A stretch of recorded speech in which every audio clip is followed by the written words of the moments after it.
Hello guys, स्वागत है आपका हमारे यूट्यूब चैनल पर। तो आज हम शुरुआत करने वेलेज एक ऐसे एनिम सीरीज की जिसकी स्टोरी लाइन, कैरेक्टर डेवलपमेंट और एनिमेशन सब बहुत बढ़िया है।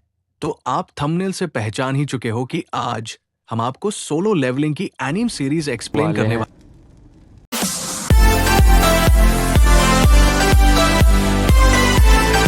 सबसे पहले हमें एक नरेटर के थ्रू बैकग्राउंड समझाया जाता है। 10 साल पहले दुनिया भर में एक अजीब सी घटनाएं होने लगी थी। अचानक से गेट्स नाम के पोर्टल्स दुनिया भर में खुलने लगे। ये गेट्स एक ऐसे डिमेंशन की तरफ जाते हैं जहां मॉन्स्टर्स रहते हैं, और इन मॉन्स्टर्स को रोकने के लिए कुछ लोगों को पावर्स मिल गई, जिन्हें हंटर्स कहा जाता हो। हंटर्स की पावर अलग अलग होती है, कोई स्ट्रॉन्ग रैंक का होता है, कोई वीक। और इस स्टोरी का मैं हीरो है सुंग जिनवू। लेकिन शुरू में वो एकदम वीक हंटर है, सबसे कमजोर, जिसे सब द वीकेस्ट हंटर बोलते हैं। उसका रैंक है ई रैंक, और वो हर डंजन रेड में लगभग मरने ही वाला होता है। एक नए डंजन गेट ओपन होता है और हंटर्स की एक टीम उससे क्लियर करने के लिए तैयार होती है। जिनवो भी उनके साथ जाता है।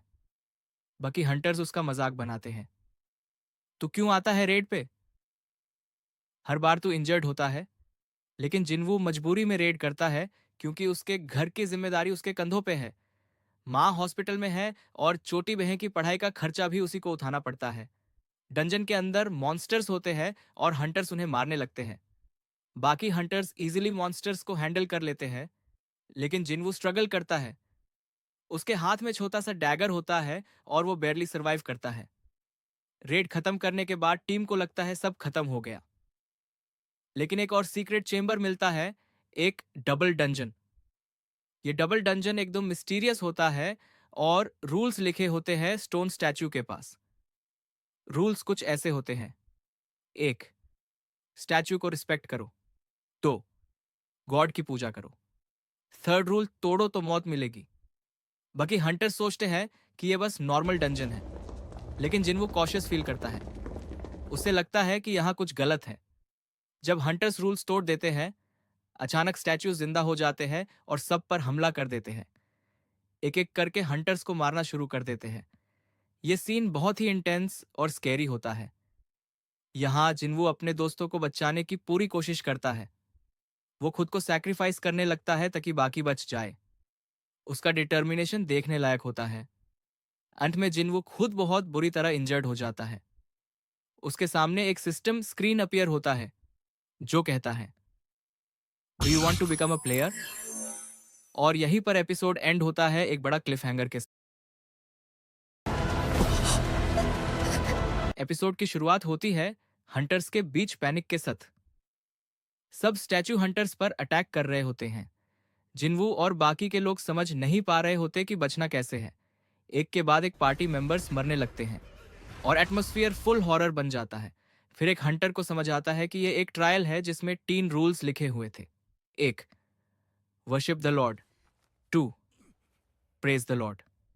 3. Prove your faith. ये 3 रूल्स ही डंजन से बचने की कीज हैं। एक हंटर जल्दी से नील करता है और देखते ही देखते उसके ऊपर अटैक रुक जाता है। बाकी सबको भी समझ आ जाता है कि पहला रूल, वर्शिप द लॉर्ड, का मतलब है कि सबको स्टैचू के सामने घुटनों के बल बैठना पड़ेगा। लेकिन जो हंटर रेजिस्ट करता है, उस पर तुरंत स्टैचू अटैक कर देता है। ये देखकर सबको समझ आ जाता है कि अगर बचा है तो ओबे करना ही पड़ेगा। सेकेंड रूल के लिए हंटर्स को क्लैप करना पड़ता है, जैसे एक गॉड को ताली बजाकर प्रेज किया जाता है।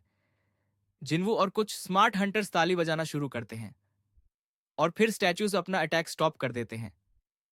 लेकिन जो कंफ्यूज होते हैं, उनके ऊपर फिर से डेंजर आ जाता है। ये मोमेंट शो करता है कि इस डंजन में एक छोटी सी गलती भी मौत ला सकती है। अब सबसे खतरनाक रूल आता है, प्रूव योर फेथ। एक बड़ा अल्टर होता है जिसमें फायर जल रही होती है। हंटर्स को समझ नहीं आता कि इसका मतलब क्या है। फिर किसी को समझ आता है, इसका मतलब है अपनी जान की कुर्बानी देना। सब डर जाते हैं, कोई भी अपने आप को सेक्रीफाइस करना नहीं चाहता। तब एक हंटर को धक्का देकर अल्तार में फेंक दिया जाता है और तुरंत स्टैच्यूज शंट हो जाते हैं। मतलब सेक्रीफाइस सच में जरूरी था, इस केओस के बीच जिनवू सबसे ज्यादा इंजर्ड होता है। उसका पैर भी कट जाता है, वो लगातार खून खो रहा होता है, लेकिन फिर भी अपनी जान रिस्क में डालकर वो अपने साथियों को बचाता है। उसके दोस्तों में से एक, जूही द हीलर गर्ल, उसके लिए रोती है और उसको बचाना चाहती है, लेकिन डंजन के रूल्स के सामने कोई भी हेल्पलेस है। सबको लगता है अब सब मर जाएंगे, लेकिन एक ट्विस्ट के साथ जिनवू एक आइडिया लगाता है। जिनवू सबको गाइड करता है कि रूल्स फॉलो करते रहो, वरना सब यहीं मरेंगे। धीरे धीरे कुछ लोग सरवाइव करते हैं और फाइनली एग्जिट डोर खुल जाता है। लेकिन सबसे बड़ा शॉक तब लगता है जब जिनवू समझता है कि अगर वो सैक्रिफाइस नहीं करेगा तो बाकी लोग नहीं बचेंगे, और बिना अपनी जान की परवाह किए जिनवू खुद को सैक्रिफाइस करने के लिए तैयार हो जाता है। जिनवू अल्टर के सामने खड़ा हो जाता है। उसका पूरा शरीर खून से भरा होता है। उस वक्त वो सबसे कमजोर हंटर होने के बावजूद सबसे बड़ा दिल दिखाता है, और जैसे ही वो अपनी जान देने वाला होता है, डंजन उसके सामने एक मिस्टीरियस सिस्टम एक्टिवेट कर देता है। एक ब्लू स्क्रीन पॉपअप होती है जिसमें लिखा होता है कि उसे एक प्लेयर बनने का चांस दिया जा रहा है।